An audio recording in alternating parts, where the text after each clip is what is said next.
Welcome to Weekly. I'm Jason Leach of politicallyscrewed.com. With me, Ben Craner at Town2weekly.com. And boy, have we got a lot to talk about today. I got a big list here. I want to start it off with a few minor stories.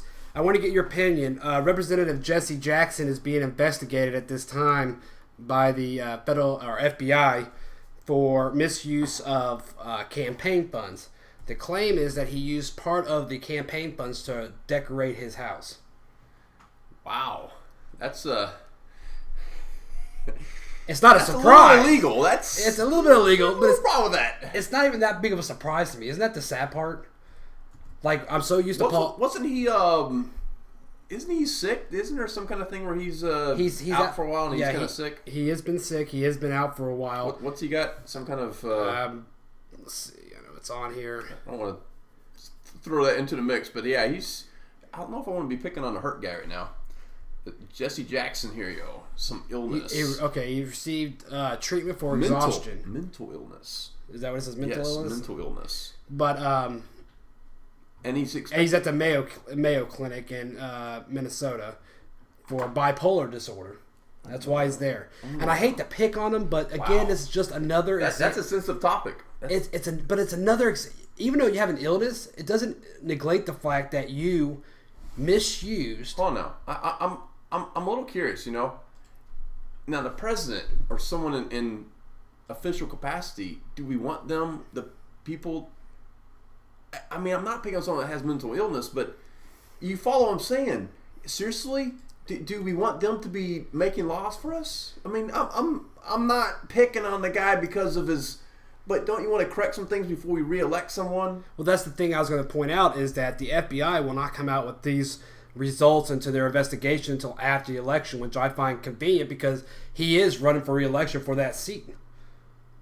And again, I kind of agree with you that he should drop out at this time and wait it out until everything's been cleared up and that his mental disorder's been corrected. I figure I'd throw that out there again. It's just you don't want to dance around something. You want to shoot straight, and you almost feel like you have to dance around because that's such a sensitive issue. But come on, let's lay the wood. We can't be electing mentally ill people to Congress. I'm just going to say it, just like that. You don't want them passing laws that affect you? No, I don't. I really don't. I don't want the mentally ill telling the mentally stable what to do. Let's just no. And again, he was also the one that was investigated after Obama became president in 2008. That he was part of that scandal in Chicago of buying out the seats. Yeah, it's true. Which he clearly disclaimed that happened. But then you had the misusage of campaign funds, and it's just like, looks like a duck, quacks like a duck, waddles like a duck, it's a duck. I don't want to make light of it, but if I'm bipolar, which one of me did the illegal activity? Yeah. Which one of me solicited money from Obama or from the ones to succeed Obama? Which one of me? I'm sorry. We can't have, and I have a history, my family has a history of helping those in need on a mental illness, and I'm serious. I'm dead serious. I have a question for you. Yeah. Fire away. I got a cat in the background. Yeah, Okay. The cat is gone. No, we did not kill it yet. I'm a dog person. For the animal rights activists, trust me, the cat's okay. Yeah, the cat will survive. Go ahead. Do you think it's possible he is playing this mental illness card to avoid criminal charges? Well, there is a defense for that. If you're mentally ill, you do have a legal out. When it comes to, that's a defense. Yeah, that's a legal defense.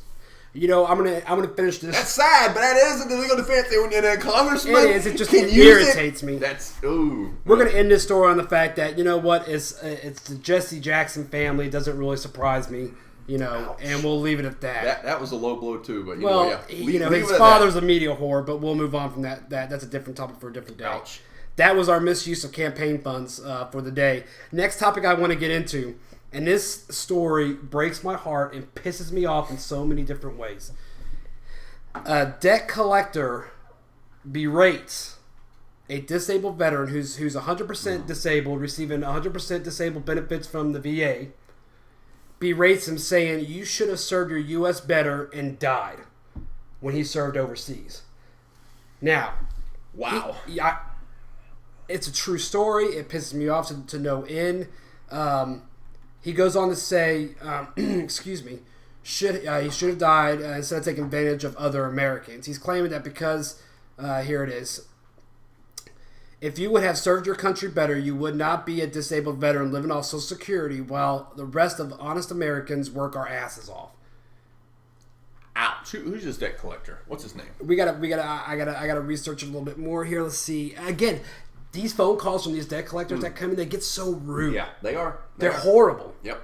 Okay, Absolutely. And this guy is trying to collect a total of a $6,000 student loan debt. Student loan debt. And this is what So we have a service guy that's went out there. He's risked his life to defend this a-hole and me and you, and he's put his life on the line. And then he comes back and he's disabled. He is disabled, correct? That's I hate to say it, but that little debt collector. I mean, it's called the Kohlers. And I don't know if that's a debt agency. What I'm going to do is I'm going to go ahead and post because I think it's just too much of an important issue for people to just bypass. Yeah. I'm going to post it on here so people can actually look up this story because it'll make you sick to your stomach.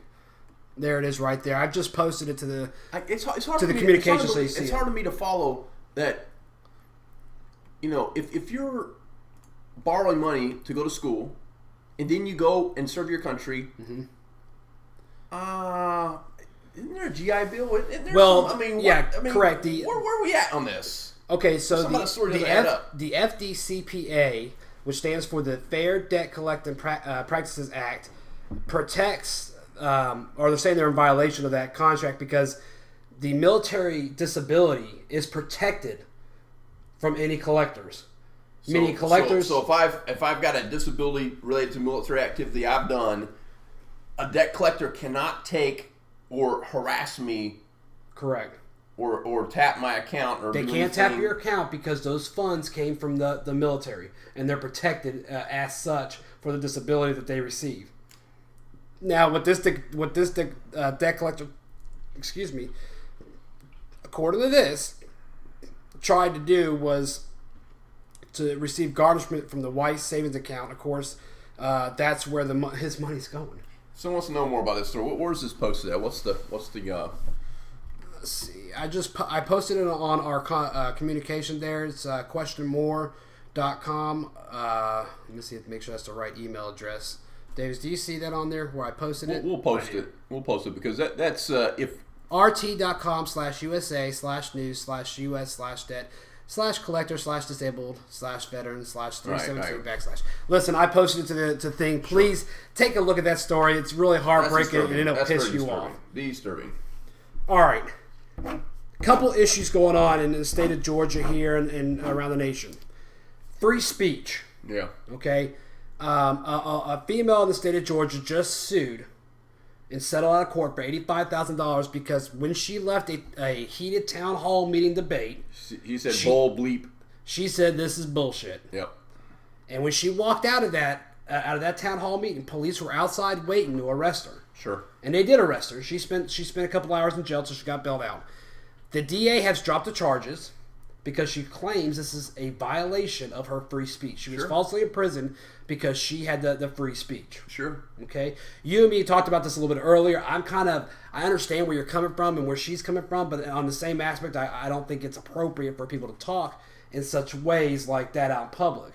Now, that doesn't mean I'm going to sit there and say destroy the Constitution by any means when it comes to someone's free speech. If the federal courts determine that, yes, this is considered an act of free speech, I'll back it. But the thing is like, in my example is you can't go inside, and we talked about this earlier, so I'll let you make a point. You can't go inside a theater full of people and yell fire. True. But saying bull bleep is not fire. It's inflammatory as far as like it's trying to get under your skin. And if I don't have a right to walk up to the President of the United States or post a column about some action he's done, or the Pope for that matter, or the governor or the city council for that matter. In this case, that's what it was. They do not have a right to make a law prohibiting or limiting my frustration in speech. And that was exactly what the First Amendment's about. She was frustrated and she voiced her frustration at the city council and they arrested her. Who determines obscene language? Obscene language is anything I don't like. I mean, if you say, nice hat today, I can find it offensive. Exactly. Anything you don't like is obscene to you. So free speech says that doesn't matter. So let's take a look at it, because this law that she was arrested for, and again, another case where the female, I guess the cops were involved in a situation. She was on a bike. Yep. She rode by, flicked off the cops, and said something obscene. The cops then left that scene that they were on and arrested her for disorderly conduct. Yep. These cops, I'm not blaming the cops for what they're doing. They have the laws there in place and the guidance from the counties. Yep. As what they can do and what they can't do. So I don't think the cops did anything wrong here. Maybe, but they're upheld by the law that's been passed by the county and or state. It's a county ordinance. That lady voicing her frustration at the fact that she felt that cop might have been doing something that she didn't agree with. Correct. And so she voices her opinion, and that cop says, basically, she's obstructing justice.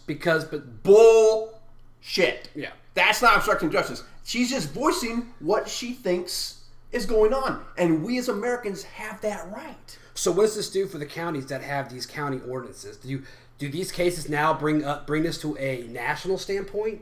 And say, they've already been brought to a national standpoint. It's like teeter-totter, and it's not really there because it's being covered up by so much with the political election going on right now. But is this something the states across the board are going to have to say, no more is there a disorderly conduct for cursing in public?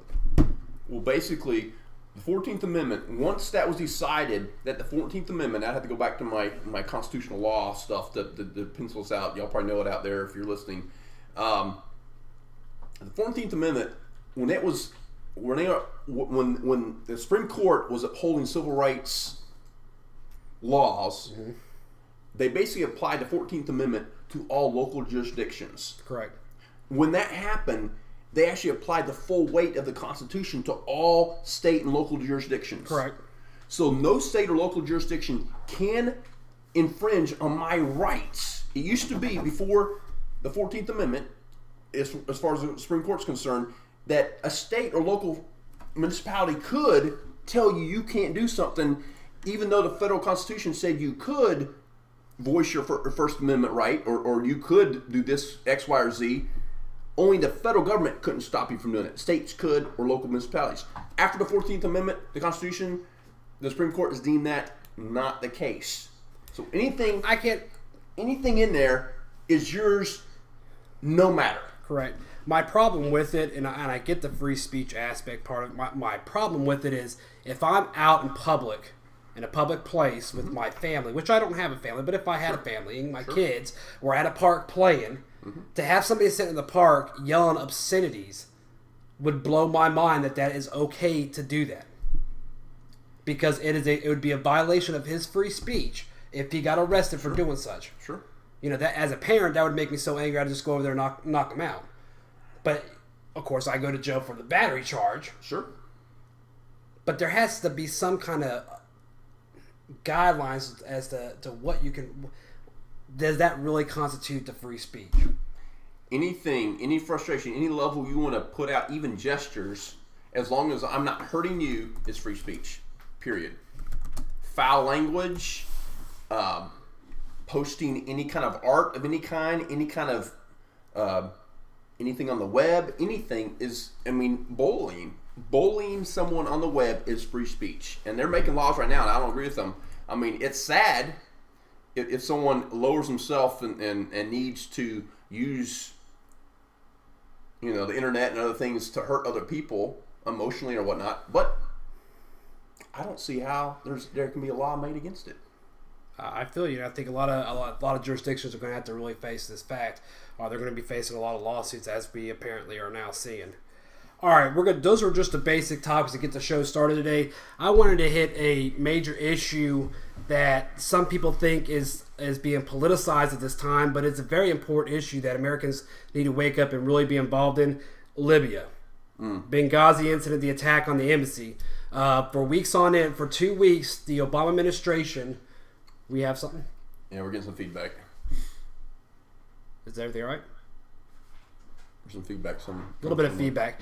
But the Benghazi incident, the president sat there and said for 2 weeks this is being blamed on a video.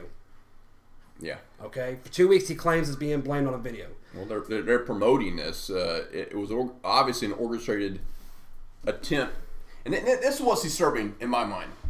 There was obviously a coordinated attempt that goes from State Department, which would cover all your ambassadors, the UN ambassador being specifically, Susan Rice, and the administration. Meaning Jay Carney, who's a spokesman for the administration. Correct. They were singing the exact same tune. Correct. And so now, this is where it comes down to flat out. There's no other way around it. Biden lied. Flat out, big fat, pants on fire liar. Now, in his defense, the White House stands by the fact that Biden wasn't saying that no one in the administration didn't know about it. He's saying him personally and the president personally is what they're saying. It did not know about it, which, in my opinion, scares me more. That's not a defense because, first of all, you are involved in a cover-up that starts at the State Department. Whether you want to say it started there or the administration, someone between there coordinated it, and you're presenting this lie clearly coordinated with the administration and the State Department. Clearly, because they're all singing the same tune. Correct. Now, you're going to actually play dumb and say that, oh no, we didn't know anything. Bull. Fill in the blank. Yeah. The state, I find it the State Department with Hillary Clinton, when she came out after this incident happened, she again too also blamed the video at first. Now, the State Department that's testified before Congress has said, no, we knew this was a terrorist attack within the first couple of hours of it happening. No, there was no mobs protesting outside like they supposedly claimed in regards to the video, and then some mad mob crowd just broke out from that crowd and attacked the embassy. That did not happen. The president, it scares me on the end that the president and vice president can flat out look at the cameras and the American people and say, we didn't know about this. Then what's your job? Like, you should be the State Department should be last. The president should be notified immediately as to the reasons why that incident in Benghazi took place. Well, there's two things here I see clearly. In order for that lie to be told, you have to throw someone under the bus. And who's being thrown under the bus right now is the intelligence. The intelligence department is completely thrown under the bus. These guys who work and risk their lives to provide us with the facts. Correct. He is saying they didn't do their job. Correct. And we know from sworn testimony that they told the State Department the day it happened. Correct. Almost in real time. And this a-hole who claims to be the vice president, maybe he's being impersonated, maybe it's someone else, because they did loft that charge against Romney the other day. Maybe this isn't really I was going to say Biden, but maybe this isn't really Biden. Maybe this is someone else. If he's really our vice president, if he's really been in there for 4 years, I mean, that is scary to think this guy who has no scruples, obviously, he'll boldface lie right to the American people on national TV, knowing that 70 probably million people are watching him, and he has no qualm about boldface lying. I'm sorry. Where's your conscience at, Mr. Biden? Correct. Banana post on here, all politicians lie. Hell, half of what Ryan says is proven to lie.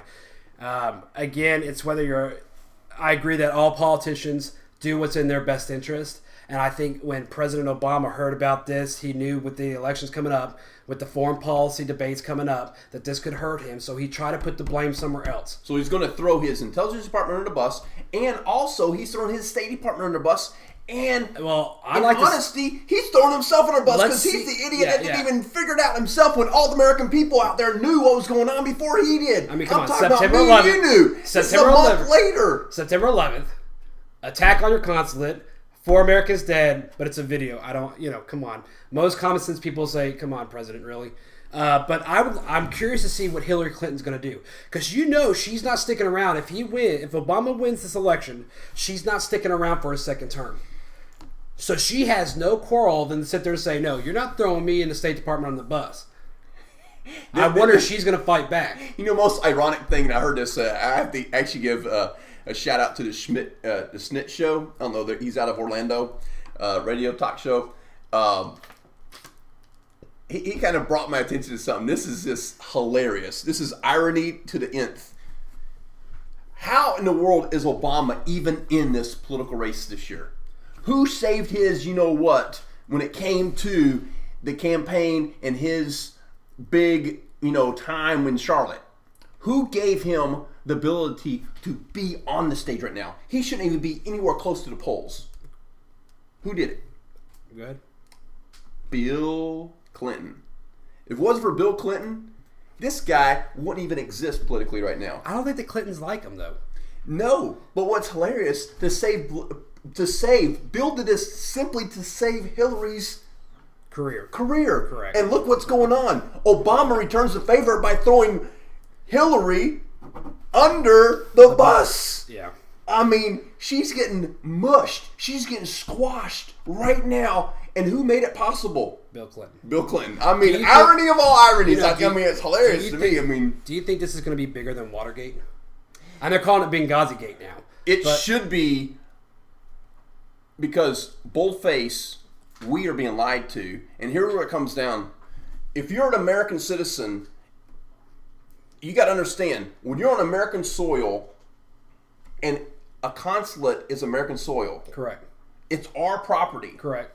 Okay, so American on our property is killed by terrorists, by the enemy. And for political purposes, it's covered up and an entire nation's lied to. Okay, we're American citizens. We're on American soil. Correct. We die for any reason, and we're able to actually believe that our family, our relatives will never find out how we died because our government wants it covered up and for some unknown reason, for something political. This, I'm telling you, you learn this from Putin. You learn these tactics from Stalin. These are ugly. These blow away anything that Watergate could even imagine. Correct. This is just huge. My thing, people follow the story. 4 American lives lost because of it. And we can't sit by and not have answers like, just what happened in the Fast and Furious. We've got to keep pressuring them to answer these questions. Now, those topics out of the way, we're going to move on to the big topics that have been going on this week. We're going to start off with the vice presidential debate that happened on Thursday. Okay? A lot of undertones, because most people that are on there right now are saying that the vice president debate has nothing to do with who's going to win or lose. It really has no say-so in the poll numbers or anything like that. I think there's some relevance to that, and historically, it's never really played. It's never really played much into it. It really comes down to the presidents. Sure. I think Biden hurt the Obama administration with likability. I mean, that's what they have going for him over Romney. Romney's not as well liked as Obama is. Yep. I mean, he's got that likability. Policy-wise, they don't like his policies, but he's got the likability. I think Biden's attitude, his body language, his demeanor during that debate hurt the Obama administration with likability. Biden, this guy, when you start thinking about who do you want to represent the United States, who do you want to represent your party, who do you want to represent you on the world stage, that buffoon is not it. Yeah. That guy was closer to a clown act than one breath away from being president of the United States. Well, you could definitely tell in that debate that he was sent out there to be the attack dog. But the constant... It's one thing to be an attack dog, it's another thing to be a complete clown. But the constant laughing... Yeah. And we're talking about he's laughing and smiling while we're talking about Benghazi. He's laughing... Nukes in Iran. He's laughing. In Iran, he's laughing about it. Yep. Those were not the right times. Like, I don't know who his debate counsels were, but that's not the time to sit there and laugh or to, smirk at these serious topics that face our country. It really irritated me. Someone made a comment, and and I'm not. I don't want to give credence to other shows, but I mean, Sean Hannity, he was actually on his talk show was bringing out that this guy, he's wondering if he's mentally capable of doing a job that should be done in the capacity of the vice president. Let me ask you a question. Here's an important question, and I know we're going to have a caller in today. Just give me a second. I want to make a few more points before we take that call. Do you think Biden and Obama are actually trying to lose? I thought about this because, well, no, follow me. The first debate, Obama, his body language said, "I don't want to be here. He didn't want to be there. I don't care. I don't want to be here. I want to go home." Right? Then Biden comes out. I will be honest, Jason. The thought did cross my mind that they're purposely going to just try to lose the election. It was a quick thought, and I was like, no. But it was so bad. The performance was so bad on Obama's part, and then followed up on Biden. The thought crossed my mind. And then it was a quick thought. It was kind of there and gone, but it's sad if I'm thinking, no, they can't be throwing us. But to even have that thought process in your mind and look at the polls and realize there's a good chunk of the people that want these people no matter what. Let's take this. I want to take this call because you and me are both conservatives. This one's more of an independent. He's and or liberal on some issues, and I want to get his feeling on how the debate went. Derek, are you there? Yeah. Hey, how you doing today? I'm doing well. How are y'all? Good. Were you able to watch that vice presidential debate? Yeah, I was able to actually watch the whole thing. Now, you would describe yourself as an independent and or more liberal, correct? I would say, yeah, that's pretty accurate. I mean, socially, I'm more liberal than I would say y'all. So maybe you're conservative when it comes to finances, but social issues, you're on that liberal side. Right. Okay. I want your opinion, what you thought as an independent voter watching that debate, what you took from it. Well, honestly, what I thought was that, one, it was more entertaining than most debates ever thought of being. You know, like, regardless who you, like, support or whatever, you have to admit it was a very lively debate. What did you think? I think, like, where a lot of people are coming, you know, in one camp or another on Biden laughing, I honestly think it was probably good because it gave personality to the election. It wasn't just a bunch of robots up there spewing policy. Correct, but do you think it's appropriate for Biden to be laughing and smiling when we're talking about 4 dead individuals in Benghazi, when he's smiling and laughing when we're talking about nuclear Iran? Well, let me rephrase that. I don't necessarily believe it was necessarily appropriate, but I do believe it helped get his point across that, you know, Ryan just doesn't quite understand the magnitude of what the U.S. is facing abroad. I mean, Ryan's sitting there talking about, you know, the leaders of Iran, and he's referring to them as plural, when really it's just a singular person. And, like, there's multiple instances where he, like, as someone who's heavily involved in, you know, like, foreign policy and international affairs, like, just stuff he's saying is just completely wrong. And, like, I'm not saying that in my opinion. It's just, like, the facts leading to his opinion were just not like, online. Okay, I agree with you. The fact that I think Biden definitely had more of the personality, that the likable personality to an extent. I think there's too much smirking, too much laughing that, in my opinion, is going to hurt the Obama administration when it comes to likability. I think a lot of voters were turned off by that type of attitude and disrespect there in a debate.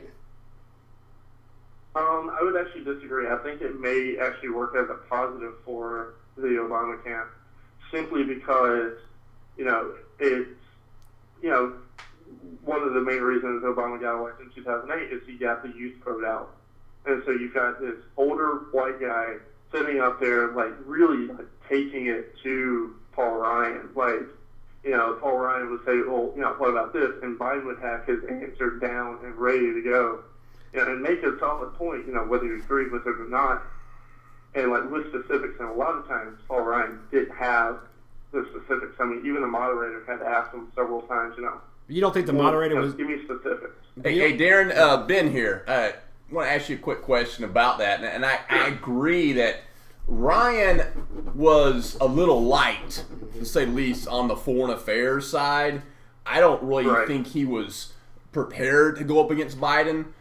He didn't have the wealth of experience. You look at his background, he's more of a wonky kind of economic kind of background. Domestic is kind of where his suit would be more for debate. And every time I think he was sent a question, it was more, every time you threw a, international question out there, he was at a disadvantage. And it was surprising. Yeah. Most of the debate was kind of centered, surprisingly, when elections not really even, no one's voting based on international foreign stuff. That's just not where elections going right now. And the polls show that's not where the interests are. And yet, that debate, surprisingly, was clearly a foreign policy thing. And I think it was sent. It was there to put Orion on an odd place for him. What do you think? I mean, is that a fair assessment? Am I being leaning? Here's the thing, like you say that, like a lot of people are more concerned about the domestic policy. Sure. I agree with that.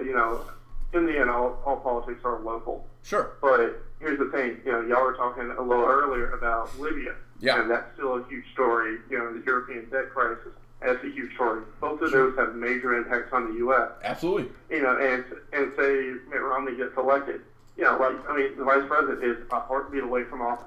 Don't you want a kind of second in command that actually has a clue of what's happening in the world? Like, it's good that Ryan is really strong with his economics, especially now. But at the same time, you can't be a one-trick pony. Well, I don't know if Biden gave himself any credibility on the international stage when he's flat out lying. I mean, was that a lie or not? I mean, was he lying to us or not on the Benghazi story? Do you really believe that he did not know and he's never been briefed? I honestly think with the Benghazi situation, I think they're going off the information they had. Because hindsight's 2020 with the 9/11 attacks. Just about all the information that the U.S. government would have needed to stop those attacks, they had. But when you have this wealth of information, it's hard to pick through. What's legitimate, what's not, what's next to what. I really think it's just a matter of not having the appropriate information. Correct, Derek. Let me make some quick differences. What you're discussing as far as the September 11th attacks. September 11th attacks. They didn't have a day. They didn't have a time. They knew they had the day, not the time. They knew that there was a possibility there was going to be the hijackers wanted to hijack planes. Correct. Right. Okay. With that said, in Benghazi, Libya, the actual embassy was sending out warnings. They were sending out requests for help, for which the State Department denied. Now, Biden brought up the fact because the Republicans wanted to cut the budget. That's the reason why they didn't get extra security. But that's also a load of crap, because when they interviewed the State Department in Congress and they asked that specific question, they said, "Is it because of budgets? Is the reason why y'all didn't add additional security?" They clearly said no. They just felt like they didn't. The people of Egypt and Libya and all that could actually use their own people to defend our soil. Right. So 2 weeks into this, can you tell me that you really believe for 2 weeks the President of the United States did not know that this was not a terrorist attack? Correction, that he didn't. Honestly, I think with all the information gathered, I think you can obviously say it's a terrorist attack. But you can't come out and say every time there's a bombing that, it's terror related. I'm not saying that, but it's on 9/11. Hang on. I think it's legitimate to save, essentially, this is what's happened. Instead of, saying, we're investigating, there was the attack, yada, yada. It's better to be slow to judgment versus having to backtrack, because once you, condemn, say, your average Libyan, it's going to be incredibly hard to win those people back. Well, on that point, we attacked the Libyan, what was it? I believe the Libyan president was telling us it was a terrorist attack from the day one. Correct. And we threw the Libyan president under the bus. So if we're trying to make an argument that, you know, we want to protect our Libyan interests, well, if we were protecting our Libyan interests, we would have supported his truth and not perpetrate a lie based on some kind of cover-up we're trying to do. And the cover-up was orchestrated with the State Department and administration. Both were involved in this cover-up. How do you form a lie and have two parties involved in it saying the exact same story without them some kind of, coordinated effort going on? I mean, if we can't put two and two together here and call a spade, we're missing the whole point. Right. Okay, well, let me throw this at you. When the whole Libya situation began, generally the Republicans wanted nothing to do with it, correct? I don't know anything. I don't know about that. Well, he's gonna. I see where you're going with this, and let's. I'm gonna tie into the debate as well. Keep going. I know where you're going. Okay. Yeah. Okay. So basically, I think both sides have used it for their political advantage. Well, let's stick on Libya. Let's stick on Libya because that's what you said. Yes, the Republican situation was not popular. It was the Democrat. Why was it not? Now that it's big news, the Republicans have kind of jumped on it. But why was it not popular? Why didn't Republicans want to jump on arming the rebels in Libya and Egypt? Several reasons. One, you never know which way a conflict's going, and we just got out of Iraq.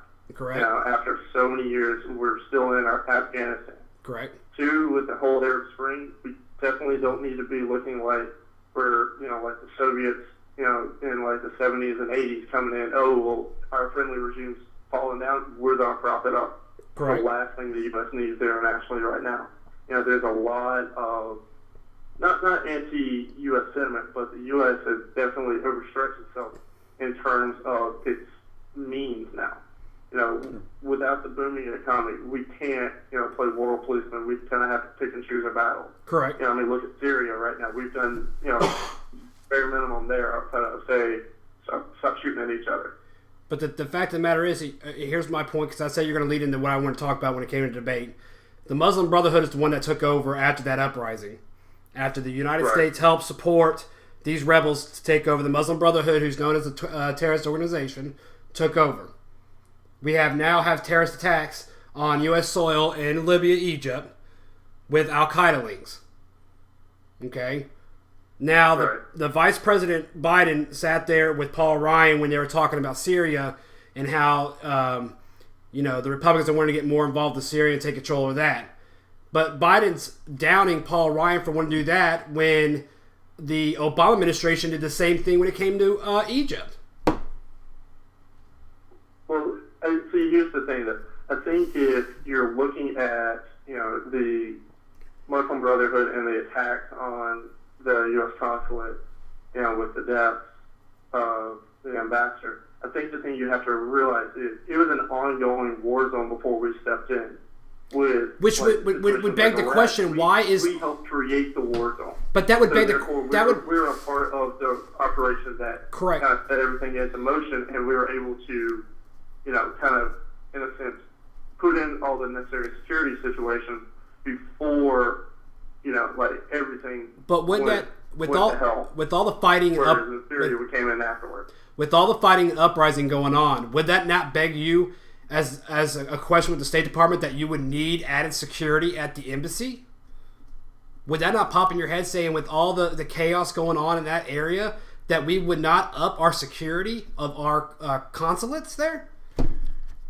It is, but at the same time, the budget for international affairs, essentially the international affairs wing of the U.S. government, has been cut in the past few years. So people are having to do much more with much less, unless you're. But the State Department came out in front of Congress and already said that's not the reason why they didn't get added security. They were dependent on the Libyans protecting our consulate instead of having Americans protecting our own soil. Here, let me throw one little thing in there, and let me get your opinion on this one, Darren. This is Ben again. Who in the Middle East would be considered a friend or foe before? Let's take it back a couple years. If I name four countries to you, which ones are you more worried about as far as being involved in terrorism and sponsoring terrorism? And which one should be, if there's a revolt or something going on in that country, should we jump on board and try to help maybe destabilize that country? Would that be, think back a couple years, would that be Syria? Should we try to destabilize Syria or Egypt? Which one should we be involved in destabilizing, Syria or Egypt? Honestly, I wouldn't have felt either one because, I mean, both are dictatorships. But all right. That's naive. That's so naive. Because what is Egypt? Is Egypt is because of the Suez Canal, because that's vital to the U.S. economy. Okay, is Egypt a sponsor of terrorism or Iran? Still a major player in the U.S. economy, like the Panama Canal is. All right, Darren, you gotta follow my train of thought here. Let's put it this way: is Iran or Libya a sponsor of terrorism 2 years ago? Official state sponsor, Iran or Libya? You can argue both, but at the same no, time... No, you can't. No, you can't. That neither one, and it was Gaddafi, he literally came out and said he would know... There's two sides to every coin. No. We know 100% sure that Hezbollah and Hamas are directly funded by Iran. We know specifically that Gaddafi swore off terrorism. Because why? Because he's had his butt nailed a couple of times with some U.S. Tomahawk, well, not Tomahawk missiles, but under our President Bush and Reagan, he decided to change his course because of a strong president. And he swore off terrorism. Let me just interject that statement. He also turned his focus more towards the rest of Africa because he saw this is true financially more stability and more benefit from doing that. This is true. If you go around Africa, you'll see Gaddafi Avenue, like mosques and churches built by Gaddafi all over the place. I'm not arguing that. That's one thing to build churches and mosques and then sponsor Hamas and which one are you going to take out? The one that's building a mosque or one that's sponsoring blowing up children in buses? Egypt or Iran, Syria or Libya? We chose, when a green revolution was happening in Iran, this president folded his hands and watched people that were chanting USA and ranting and raving pro-American slogans get mowed down in the streets. And then we got the one stabilizing dictator. Yes, he's a dictator, but he's brought stability and peace to Israel and the Middle East through Sadat and then his own reign, Mubarak. Sadat paid for that peace with his own life. And Nasser. Okay? Nasser, yes. Okay, these people paid for that peace with their life so that the Middle East would be a better place. And then a person following in that footsteps, we, specifically Obama, throws under a bus and brings in the Muslim Brotherhood, which destabilizes the total area. And when uprising happens in Iran and Syria, he does nothing. And yet uprisings happen in Egypt and Libya, which are somewhat stable areas. He condones them. This guy, I'm sorry. If we don't see that distinction, we're in two different world universes. One, with the the U.S. sort of intervention in Egypt, can't you say though that he is essentially overstayed his welcome? He is starting to fight his own people. So at that point, he's no longer kind of this benevolent dictator. He becomes very aggressive, and he's dangerous to the region. And Basser is not. The whole issue with Egypt now on the Muslim Brotherhood, because with Mubarak killed 30,000 of his own people. Years in office, I think you can argue that they've created a power vacuum, and the Muslim Brotherhood isn't the root of all the problems. I think it's all these other small groups that are able to essentially take control of part of the country, whether it be like a neighborhood or like a city, and you're saying that the president picks and chooses which conflicts to get involved in. Well, he's picking the wrong ones. Middle East. Think of all the conflicts, say, in Latin America, in Africa, in the South Pacific. You don't have to send troops on the ground to actually add support to causes. I mean, you realize that Obama never even lent his support to the Green Revolution, never made a comment publicly in support of it, didn't even go on the airways supporting it at all. Nothing. All right, we're gonna stop there. No, he made a statement very late. Too late. After it's over. But at the same time, if you look at it this way, if the Green Revolution had failed, how how does that make that ends all U.S. relations? It did fail. That's the point. It did fail. It's over because he didn't support it. It did fail. No. And they're dead. Those people are dead. Just like what's going on. Thrown out of office. I'm saying the leaders stay in office, and then they can essentially crush the rebellion, and then they can say screw you, USA, we're out of here. All right, we're going to go cuddle up to the Russians. Hey, Darren, hey, great spirited call. I appreciate it. I'm not going to I don't want to hang up yet. Please call back. You were, thanks for calling. Derek, don't hang up yet. I got a few more questions.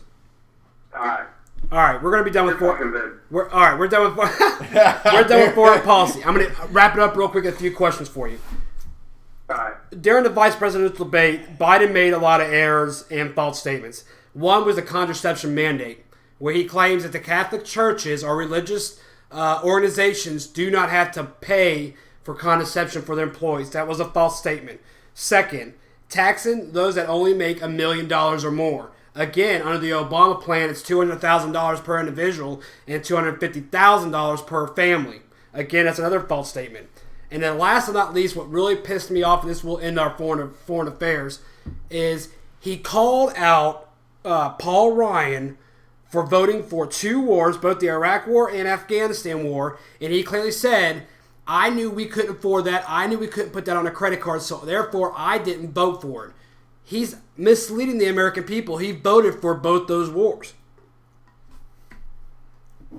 What's your take on those issues? Well, I mean, honestly, at a certain point, it's the pot calling the kettle black from both sides. But that's falsely outright.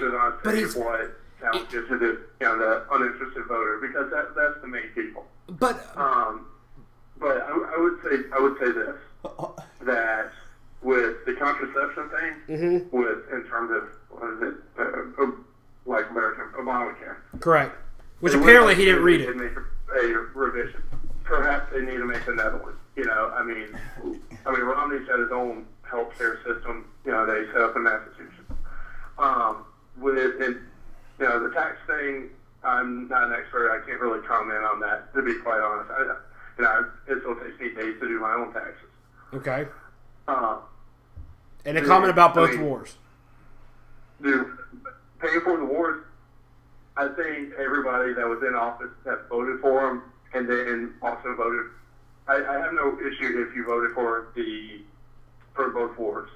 At the time, they both seemed like good ideas. Okay. In terms of Afghanistan, we've been knocked down, coming back after you. Iraq, we thought they had WMDs, which we found out later that we didn't. Because they're in Syria. Using the information you have. The problem I would have is, who voted for those wars, but then voted for the tax cut. You can't spend more if you're not taking in more. Let's hit this tax cut real quick, and then I'm going to let you go, okay? President Obama extended the Bush tax cuts, did he not? Right. And he did it because he came out and said, in a recession such as this, you cannot sit there and tax people and expect the economy to turn around. So therefore, I'm going to extend the Bush tax cut. Am I on basis? Yes. So why, when the economy is growing at a lower rate than back when Obama first made that statement, he's wanting the Bush tax cuts to expire? The economy is worse off at it, and it's growing at a slower rate than it was when he extended the Bush tax cuts. And now he's saying, oh, well, because I want to make class warfare out of this, I want the tax cuts to expire.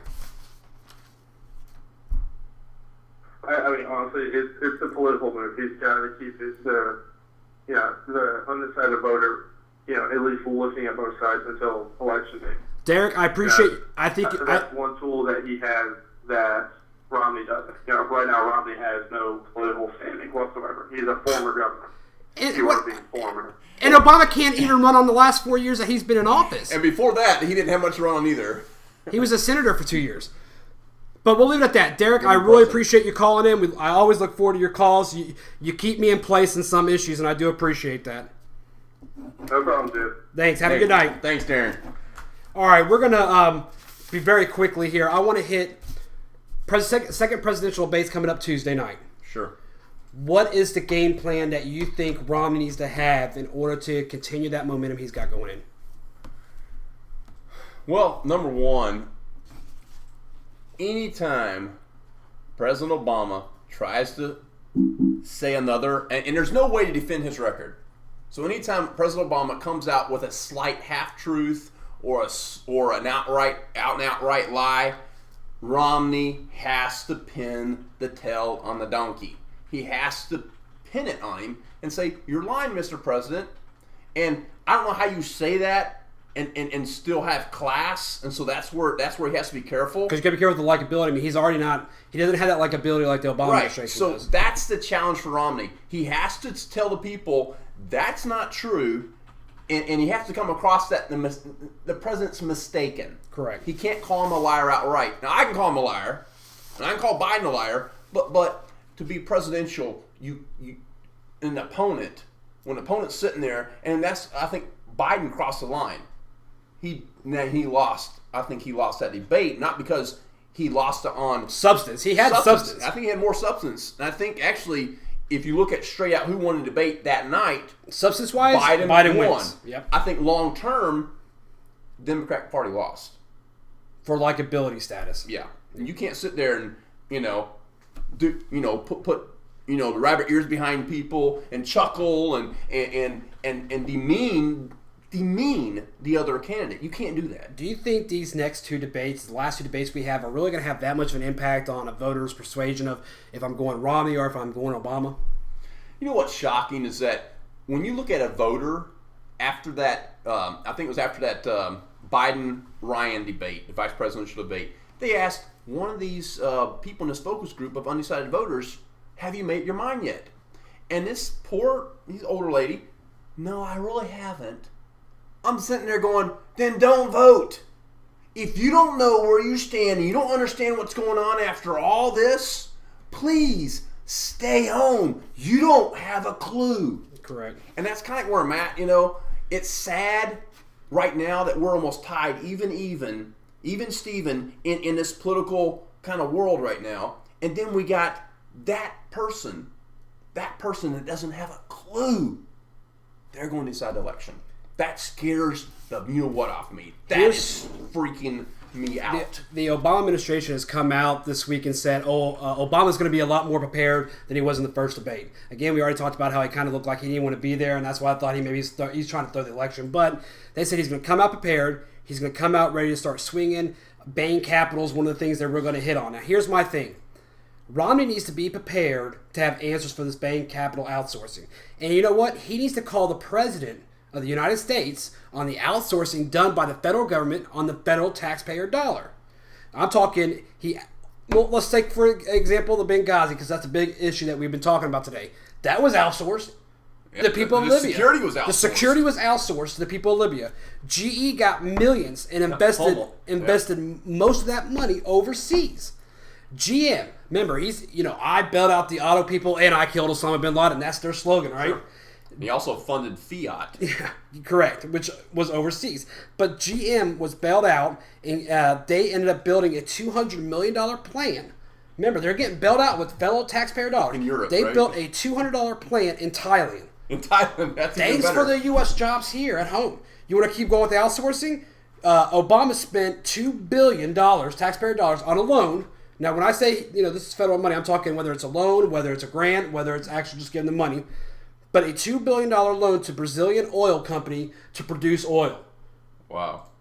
Could you imagine if we were to take $2 billion and invest here at home? How about a pipeline? That might be nice. Again, the pipeline. Remember, he denied it. He denied it to start. And how many jobs will that create? They're talking about hundreds of thousands of jobs being created because of that pipeline.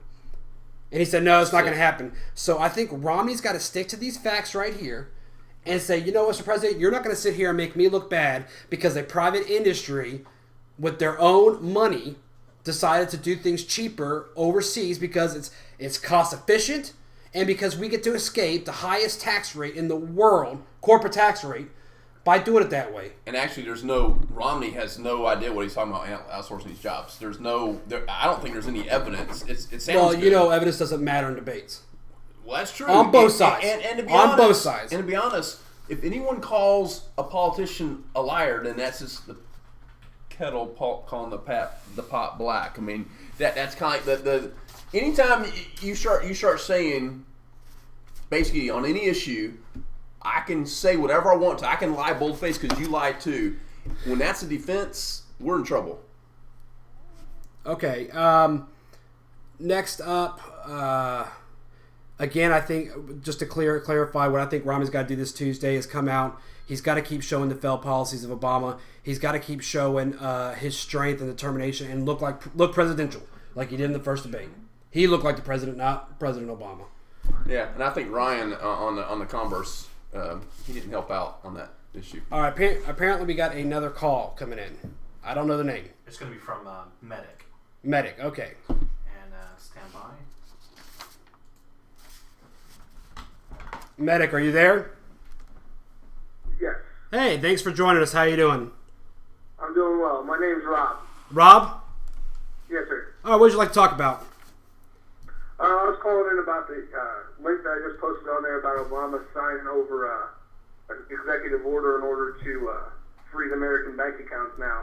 Just pretty much, if he doesn't like it, it's pretty much blanketed. Well, he's known to do executive orders, not as much as Bush, so I have to give him a little bit of credit there. It kind of reminds me of the executive order he passed to violate the immigration law, regardless of what you think. You know, the law's still in place, and he's using it to make sure that his administration doesn't uphold that law. I have to look at that link that you're talking about. I haven't heard about that. So you did see the article?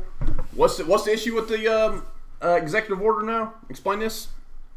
He just signed an executive order this past Friday, 3 days ago, in order to freeze American bank accounts if they're in any. I mean, it's very blanketed as to who they're going to. Freeze American bank accounts overseas or here? I mean, what? Explain that. Here in the States. So freeze our bank accounts, pretty much. For what? On what premise? Just because you can.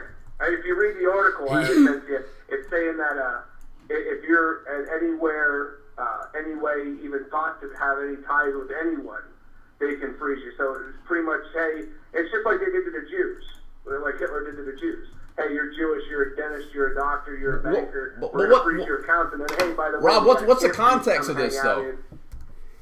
I'm trying to look up his link right now because I'm kind of interested. 3 days ago, I'm looking at. Yeah, I'm interested. I mean, I'm trying to get the background on this a little bit more. In what context was he allowed to do this, or was this put out? Executive order as usual. All right. I'm pulling up. Okay. You can quick breeze it. I'll just hang out for a second. Okay, let me try to pull it up because I'm trying to click that link that you posted and it's not pulling up on my computer for some reason. So I'm having to type it in here. Freeze all bank accounts. Stop. Do you have it up on yours? Sanction. Yeah. Basically, what he's referring to is the White House on October 9th now claims the power to freeze all bank accounts and stop any related financial transactions that a sanctioned person may own or try to perform, all in the name of Iran sanctions. So basically, a sanctioned person. So I guess the issue here is, and this is Executive Order, if you want to look it up, Executive Order 12957. Okay, and basically, it has to do with the Iran sanctions, and basically it's putting persons, and if an individual so sanctioned decides that the ruling is unfair, he isn't allowed to sue. In 2 words, the individual has successfully been robbed blind. This is a story, let me see, this is a story by Bob Alderman. U.S. News. That's kind of weird. I don't think I like that.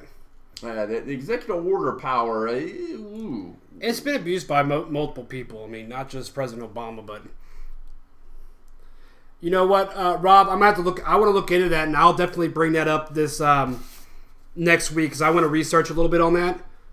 Right. If you read there's only one comment on it, but if you read that comment, it sums it all up. Right there, one comment. At the very bottom of the page. Yeah, by Frank Piltmanson. I remember that the Nazis froze my eye doctor grandfather's bank account in 1941 because he was a Jew. Then they charged him for lodging in the Theresienstadt concentration camp. So they charged him for being in a concentration camp where he died 3 weeks after being incarcerated there. Today, the Jews are not the persecuted set in America, but the middle class is. I joined the John Birch Society in that's a little conspiracy theory there. In 1976 to help avert such totalitarian measures as are coming upon us now. Not enough Americans have been aware of such totalitarian threats to our freedoms, even this late in the game, but I am greatly sensitized to this based on my past experience. Voting out Obama will be necessary but insufficient in counteracting this growing usurpation of power. So, yeah, I mean, eternal vigilance is the price of liberty, Thomas Jefferson. I mean, you know, there's so many things like that are so scary about our country right now. And Rob, I'm really thankful you brought this up. I mean, so many things are being done behind the scenes, and I will agree, it's not just Obama, Bush. I mean, Jason's pointed out that he's written off a lot of he allowed a lot of Clinton did more than that. I mean, they're all guilty of writing the executive orders. I just don't. It's abuse of their power, in my opinion. Yeah, executive orders. I have a real problem with the executive orders, and I would like to see maybe some. I think it'd be very smart if checks and balances. There's got to be some checks and balances to those executive orders. That means he can't just go on and do whatever he wants to do and not have to answer to somebody and somebody else say, no, Mr. President, you're not going to do that. You're not going to overstep Congress's authority who passes laws, because that's pretty much what he's doing with the executive orders. Well, all executive orders, they have to come under some kind of review, because right now they're not under judicial review, they're not under the legislature review. Correct. They're out there floating on their own, and this is scary stuff. Yeah. I mean, this is absolutely, it's frightening. It's actually what we talked about earlier, is I wish it could be reviewed by the people by 12, just like in the court system. Yeah, that'd be interesting. Yeah. Hey, Rob, we appreciate your call. Keep joining us. I'm going to do some more research on that because you've got my attention. That's a hot topic. Appreciate it. All right, no problem. Have a good night, guys. You too, Rob. Thank you. We're going to end the segment now with our usual, it's the final say segment. You want to take it off? I got 2 final says. I mean, it comes down, basically, if you're undecided, do some research, figure out, don't look at just and what's going on right now in the nation. Look at historical data. Look at going out. Yeah, that's it. Look at where we are in historical context. Find out where you want the nation to go. Are we going to go down a socialist road, which Europe is trying to dig itself out of? You talk to an Eastern European right now that's come out of Hungary or come out of Poland or come out of Czechoslovakia. You talk to them. Get their input, because that's where our nation is headed. If you want to know where we're headed, talk to them. Let them help you decide your views. Go ahead. 2 final says that I have. Real quick, the 2016, the movie that pretty much goes into detail of the mind of President Obama is coming out this Tuesday. I would advise everybody to go see that movie. Hopefully it gets to Redbox. You pay that $1, but I guarantee it's worth the watch just to get someone's viewpoint on it. And they're interviewing people that he went to college with, his family members, all that kind of stuff. So you can really understand who the president. So Redbox, it comes out. I don't know if it's on Redbox, but I know it definitely comes out. If you go buy that movie, have movie parties. Let as many people see this movie as possible. It's a great idea. The last final say I have is the early voting has finally opened up in majority of the states today. Georgia started theirs. If you cannot get out the first Tuesday of November to vote, you've got to get to these early voting polls. I don't care if you're voting for Romney. I don't care if you're voting for Gary Johnson. I don't care if you're voting for President Obama. And I don't care if you're voting for Mickey Mouse. The point is, get out there, place your vote, do your civil duty. And please, be decided. Be very decided. Understand the issues.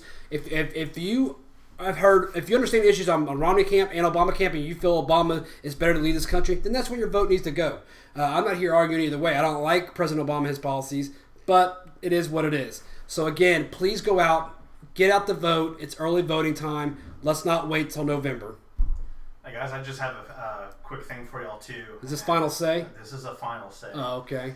I encourage the viewers also to look at and look up what's actually going on overseas, not as far as necessarily between Iraq, Iran, but what's going on between Russia and China and those developments. Correct.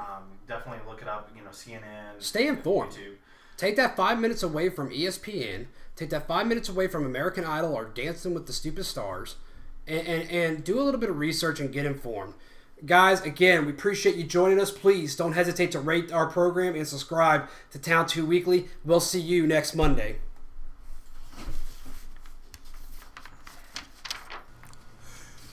Thank you for joining us today, and hopefully to see you next Monday at 7 p.m. Eastern Time. And please don't forget to subscribe below.